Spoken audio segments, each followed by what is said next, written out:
masih bersama kami di Berita Padang. Bagi Anda yang baru saja bergabung, kami hadirkan kembali 3 berita utama pada pagi hari ini.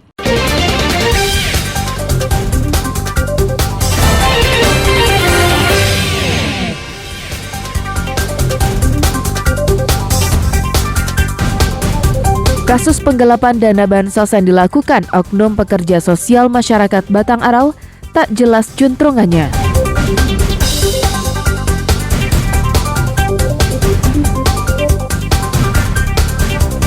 Seorang bandar narkoba ditangkap petugas Satres Narkoba Polresta Padang. Keluarga pelaku histeris saat petugas membawanya ke kantor polisi.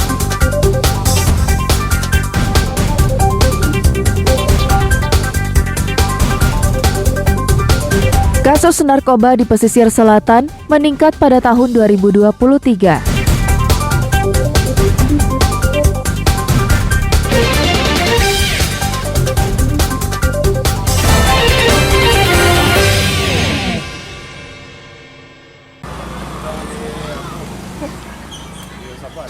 Perwakilan ketua-ketua rukun tetangga di Kelurahan Batang Arau Padang kecewa atas lambannya penanganan kasus dugaan penyelewengan dana bansos oleh oknum pekerja sosial masyarakat di Batang Arau, Kecamatan Padang Selatan. Menurut perwakilan ketua RT di Kelurahan Batang Arau, hampir 2 bulan perwakilan ketua RT dan ketua RW di Kelurahan Batang Arau melaporkan kasus penyelewengan dana bansos yang dilakukan oleh oknum PSM ke Kejari Padang. Namun hingga kini tak jelas ujungnya. Apalagi diperoleh kabar, oknum pekerja sosial masyarakat tersebut telah berpindah tempat tinggal.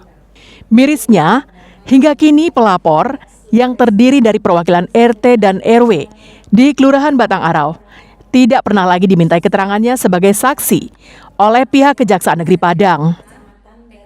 Kami merasakan sangat lamban untuk proses yang telah terjadi di Batang Arau tentang penggelapan dana bansos ini. Belum pernah. Jadi kami hanya memberikan laporan, tapi sampai saat ini belum ada tindak lanjut untuk kami tim 9. Harapan kami, tentu kami sangat menunggu proses ini dilanjutkan. Ke depan kami Kelurahan Batang Arau akan mengantisipasi dengan segala bantuan harus terukur, baik itu data dan tentu pengawasan kami terhadap PSM akan lebih ketat lagi. Yang jelas pengawasan misalnya si A yang kapan dimasukkan datanya dan kapan keluarnya harus ada pencatatan gitu. Sementara itu, Kasih Intelijen Kejari Padang mengatakan pihaknya sebelumnya telah meminta keterangan kepada oknum PSM Kelurahan Batang Arau. Namun saat akan meminta keterangan tambahan, oknum PSM tersebut telah pindah tempat tinggal. Tempat tinggal oknum tersebut, kita sudah melakukan turun ke lapangan untuk mencari dan mau minta keterangan terhadap oknum tersebut. Kebetulan oknum tersebut sudah pindah dari tempat tinggal. Kalau dari tim kami sudah lebih kurang 3 kali kita mencari, namun tidak ada berada di tempat. Bukan kehilangan jejak, kita masih mengupayakan ya untuk mengklarifikasi terhadap oknum tersebut. Kita pasti akan selalu untuk mengupayakan maksimal. Sebelumnya diberitakan, puluhan warga Batang Arau tak memperoleh dana bansos di kantor pos karena diduga ditilep oleh oknum pekerja sosial masyarakat. Robiha melaporkan dari Padang.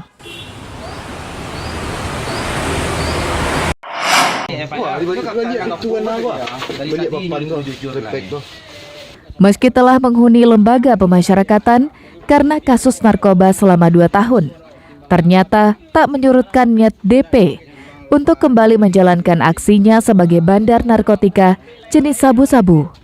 Buktinya, dalam beberapa kali kasus penangkapan pengedar narkotika, petugas selalu menemukan nama DP sebagai pemasok narkotika kepada para pengedar yang tertangkap. Namun menangkap DP tak semudah membalikan telapak tangan. Petugas terpaksa melakukan pengintaian berhari-hari di sekitar rumahnya. Maklum, sebagai narapidana, saat sekarang DP lebih lihai menjalankan bisnisnya. Upaya penangkapan yang dilakukan petugas berakhir dengan manis. Senin sore, DP tiba-tiba datang ke rumahnya. Padahal selama ini DP selalu berkunjung pada dini hari atau saat subuh. Petugas pun akhirnya menangkap DP dengan mudah. Tapi seperti biasa, DP berkelit, sudah tobat dan tak lagi menjual barang haram tersebut. Petugas yang sudah kenyang dengan berbagai alasan yang kerap dilontarkan oleh para pengedar yang tertangkap tak percaya begitu saja. Rumah DP digeledah oleh petugas, mulai dari kamar, ruang tamu, hingga seluruh sudut di rumah itu diperiksa secara seksama. Petugas akhirnya menemukan sabu-sabu yang disimpan DP di belakang pintu dapur rumahnya dengan jumlah yang tak tanggung-tanggung, 4 paket sedang dan 3 paket kecil dengan berat sekitar 150 gram. Anggota melakukan penangkapan di daerah Kampung Pinang Kuranji dengan tersangka dengan inisial D yang diamankan di rumahnya, dan ketika dilakukan pemeriksaan ditemukan 4 paket besar, 4 paket sedang serta 1 paket kecil diduga narkotika jenis sabu yang disimpan di dalam sebuah kantong plastik hitam diselipkan di belakang pintu yang bersangkutan. Saat akan dibawa ke Mapolresta Padang, keluarga DP histeris. Mereka tak menyangka hukuman penjara selama 2 tahun ternyata tak menyurutkan niat DP untuk kembali menjadi pengedar sabu-sabu.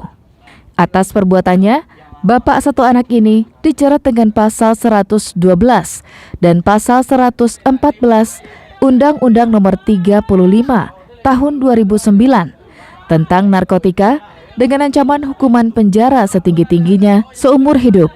Dari Padang, Alfi melaporkan.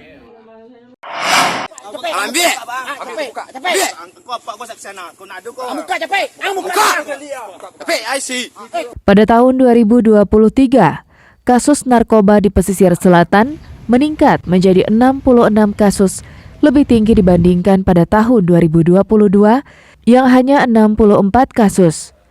Hal itu diungkapkan Kapolres Pesisir Selatan AKBP Novianto Taryono saat konferensi pers akhir tahun di Mapolres Pesisir Selatan hari Minggu. Menurut Kapolres, hal itu terjadi karena Pesisir Selatan memiliki jalur masuk yang banyak untuk peredaran narkoba. Dalam pengungkapan kasus narkoba itu, barang bukti yang berhasil disita berupa sabu-sabu dengan total 120,67 gram. Sedangkan ganja dengan total lebih dari 15 kg. Kasus narkoba paling banyak berada di Kecamatan Pancung Soal dengan total 12 kasus. Dari evaluasi tahun sebelumnya, Pesisir Selatan itu menjadi lokasi transit dan distribusi. Nah, jadi beberapa penangkapan BNN itu ada di Pesisir Selatan dan itu jumlahnya lumayan besar, ya, dan kategori tersangka itu bandar, ya, bukan pemakai lagi tapi namun bandar. Kasus penyalahgunaan narkotika jenis ganja meningkat pada tahun 2023 karena minat pada penggunaan ganja cukup banyak dan harganya pun murah. Banta Fauzan melaporkan dari Pesisir Selatan.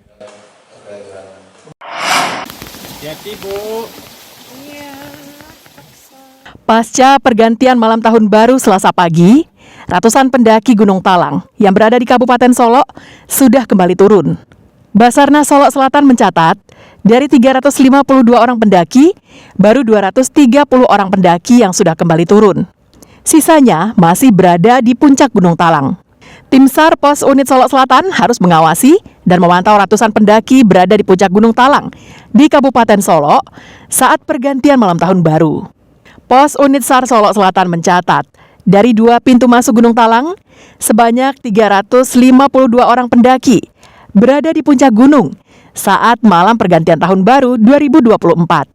Pada saat malam pergantian malam tahun baru, tim SAR harus mengevakuasi 2 pendaki yang mengalami hipotermia. Keduanya dalam kondisi selamat dan sudah berada di pos pintu masuk Batu Bule. Berada di Gunung Talang dengan kondisi para pendaki saat ini sudah sebagian dari pendaki sudah turun. Yang kemarin itu jumlah para pendaki jika digabungkan dari 2 pintu masuk kurang lebih 352 orang. Saat ini informasi kita terima dari lapangan sekitar 20 sudah berjalan turun. Jadi tercatat di posko kurang lebih 230. Pendaki yang masih berada di puncak gunung menghabiskan hari-harinya dengan berkemah di kawasan Gunung Talang. Basarnas mengimbau para pendaki yang masih berada di puncak gunung agar segera turun karena cuaca terpantau mendung saat malam hari. Alfi melaporkan dari Kabupaten Solok.